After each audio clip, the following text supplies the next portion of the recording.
Okay, this brings us to the last legal decision that we need to make in mediation: spousal support. Let me tell you what you need to know about spousal support in terms of legal information. So, spousal support is a two-step approach in the eyes of the law. So, if you were standing in front of a judge and you were asking the judge to decide how to deal with spousal support, the judge would first decide whether there is an entitlement to spousal support.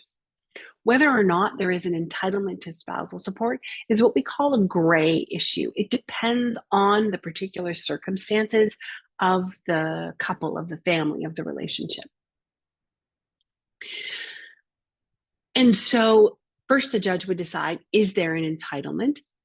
And then, if the judge decides there is an entitlement, step two is how much spousal support and for how long.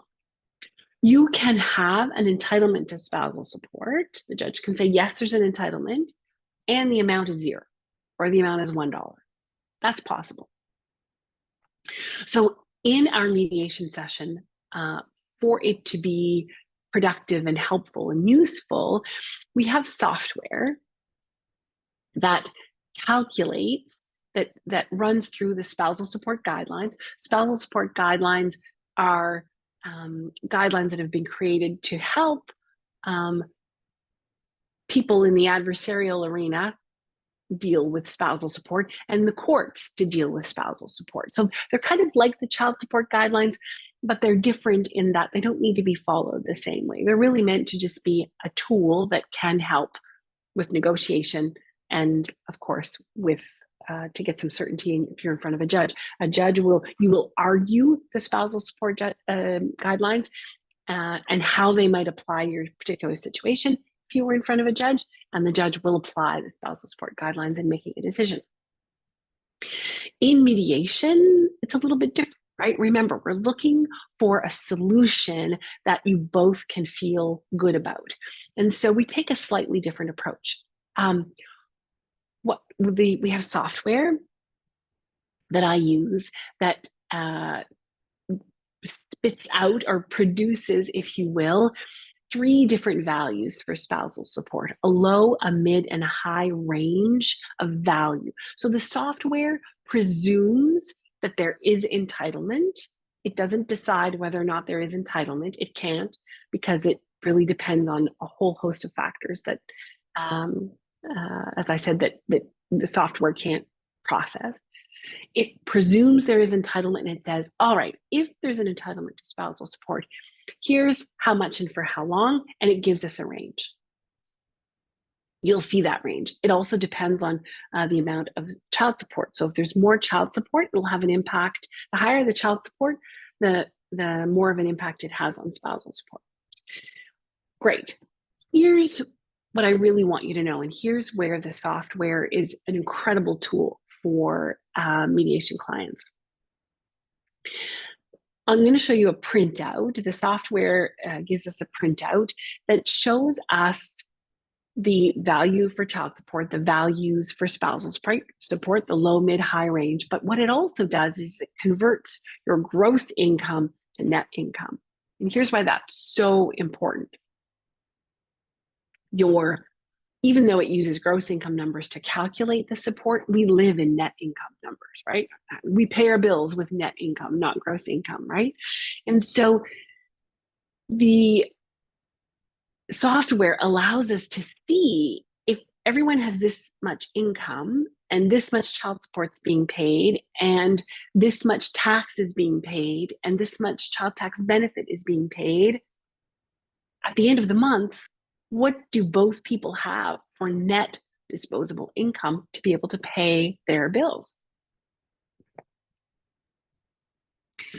If you think in terms of the goal of mediation is for both people to feel good about the end result, we want to do what's best for the children. And what's best for the children is to have 2 parents that are happy, healthy, and whole, and are able to go to bed at night not worrying about whether or not they're going to be able to pay rent or mortgage. Then knowing what that bottom line number is going to be really important to our discussions.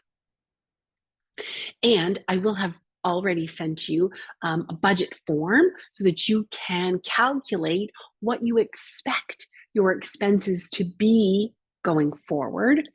Those might be different from what they are now. In fact, there most likely will be. Even if one of you is keeping the marital home, you'll have a better idea of what your expenses are going forward, but they will change. And so you're going to go through the budget exercise. You're going to come up with an idea, a really good idea of what you think your expenses are going to be going forward. And we're going to take that number and we're going to keep that in mind when we're looking at the spousal support calculations. And we can play with the numbers. Again, I'll show you that when we come together. But know that the exercise lies in saying, what does everyone need to be able to move forward in a way that allows them to show up, for the kids and provide a good home and be a good parent and not lie awake at night worrying about how you're going to pay the mortgage or the rent. Now, there's only so much money to go around, right? We have to work with where things are at, but this is why it's going to be important. Dealing with spousal support, it's really important for each of you to have in mind a vision for the future. So you need to kind of know, like, what's your plan? Is your plan to go back to school or get updated certification or updated training, or are you close to retirement, or do you have a plan to retire at a certain age? So all of those, if you have a plan for the future, then we can reverse engineer the spousal support piece to have it fit into that plan. Okay, so here's what I need you to do in advance of our mediation session to prepare for the spousal support discussion. I need you to get your budgets completed. If I haven't already sent them to you, remind me and I will send them to you.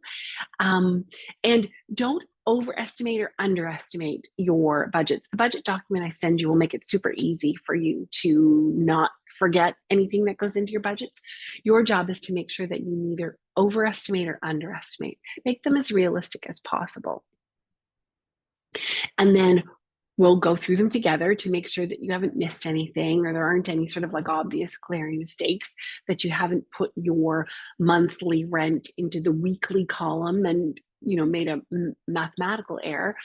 And then we will look at that number and compare it to the number on the software printout for spousal support, and we'll play with it. Together, the three of us will brainstorm some ideas as to how we might deal with spousal support until we come up with a solution. All right.